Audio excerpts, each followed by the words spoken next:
meeting, we decided to attach it in our supplemental request because before that, Your Honor, in our original request, that was a Monday. Before that, that was last week Monday, we didn't have the account number. We only had the 1 million winning in a promo raffle won by Renato Coronado that signified that he has bank accounts in that particular branch of PS Bank, which is the Katipunan branch.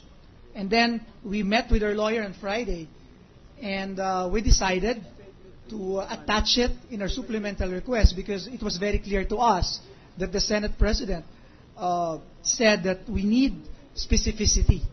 Correct. Specificity. Yes. Okay. Now, when Congressman Umali, as a member of your panel, presented the witness for the first time, bearing on that document, I asked him how he got it. He said he went to the Department of Public Works, and I asked him whether the document was given to him in the Department of Public Works. He said no. And I asked him, where did you receive that document? I don't know whether the records will bear this out, but I asked him, where did you receive that document? And he said, here I received it from a small lady, I think inside this building.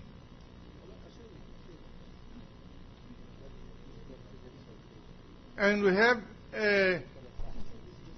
have the records of the CCTV of this building regarding the movement of Congressman Umali, and it does not show anybody meeting Congressman Umali in this building.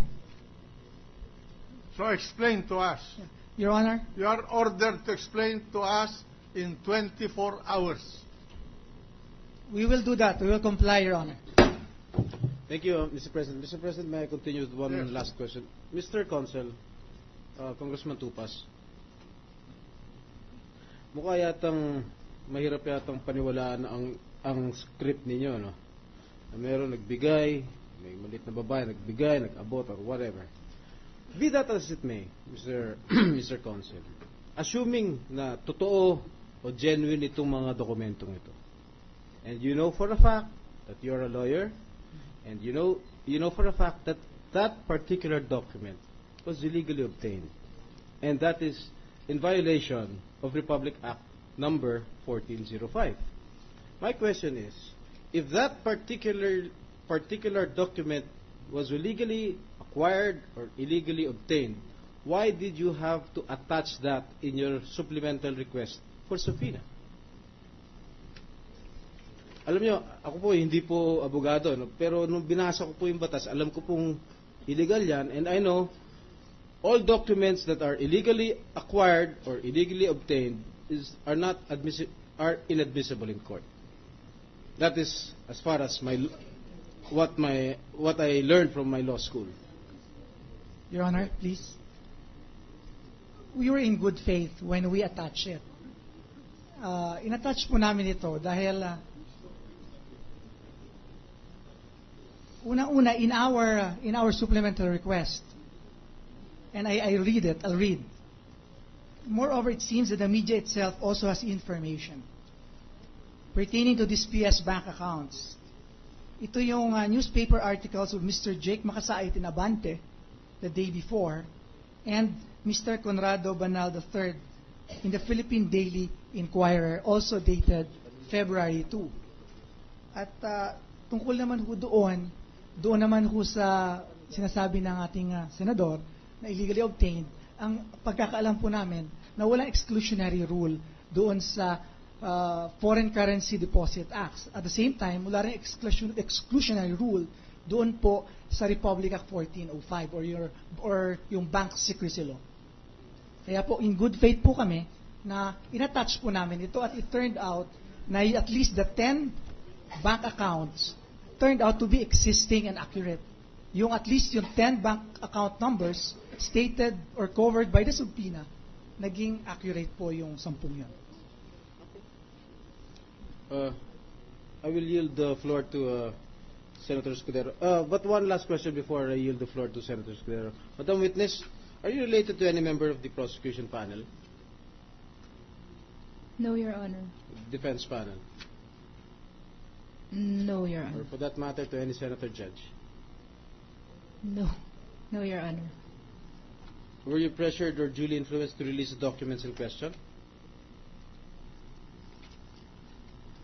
No, Your Honor. Are you sure? Yes, Your Honor. Right. Thank you, Mr. President.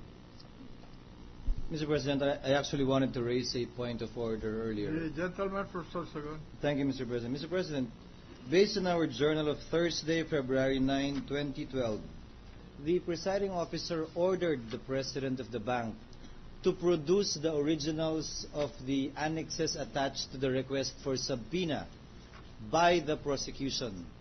And if I may read, page 35 thereof, then produce the originals. Mr. Garcia goes, yes, Your Honor. And the presiding officer asked Mr. Garcia, does this particular account exist, without asking for the details? And he gave the particular number of the account mentioned by Senator Estrada. Page 37, Mr. Presiding Officer. All right, lastly, account number 089-191-000-373. Does this account exist in your bank? Mr. Garcia, yes, Your Honor. And second point, Mr. President, Your Honor, the presiding officer also asked the president of the bank, if I may quote, on page 39, I am asking whether they would exist in other branches of your bank, referring to the records, the signature card, and the contract. I am not delving into the details of the account. I do not even know the owner of these accounts. Mr. Garcia, Your Honor, when an account is opened in one branch, it is domiciled in that branch. It will not exist in other branches. And an order was given again by the presiding officer for the originals to be produced. Clearly, Mr. President, Your Honor, the document she is using to compare the attached annexes is different. May I ask the witness, in accordance with the undertaking of Mr. Garcia, did you produce the originals of account number 089-191-000-373, which is domiciled in your branch according to the president of your bank? Your Honor, sir, that account number pertains to a dollar account, so it was not part of the subpoena. If I may reiterate, ma'am, we know it's a dollar account and we're not delving into it. All we wanted to do was for you to compare it with a Xerox copy attached as an annex in the request for subpoena, to find out if it is a faithful reproduction of what is in your records, to find out where that document came from. Hindi naman ho namin titingnan yung account, hindi nga ho pinamarkahan ng ebidensya eh. Nais lang namin makumpara. Galing ba talaga yung dokumentong yun sa inyo? Dahil ang sagot po sa amin ng presidente ninyo, hindi raw niya masabi kung galing sa kanila dahil wala sa kanya yung original. Kaya po hiniling na dalhin sana yung original dito. Dala niyo po ba yung original? Nung account na nabanggit ko. Based on the subpoena, Your Honor, we were only asked to bring 4 peso accounts. May I revert to the records, Mr. President? May we request the corresponding clarification to be made with respect to the documents we asked of this witness and of Mr. Garcia. Again, not to look into the dollar accounts, Mr. President, Your Honor, but for the witness to be able to compare whether or not the annex attached to the request for subpoena is indeed a record that came from your bank. Madam Witness, ma'am, ito po'y wala nang kinalaman sa dollar account. May kinalaman po ito sa paglabag sa 1405. Dahil may kumakalat pong dokumento, hindi nga ho kumakalat eh, isunumite po sa amin.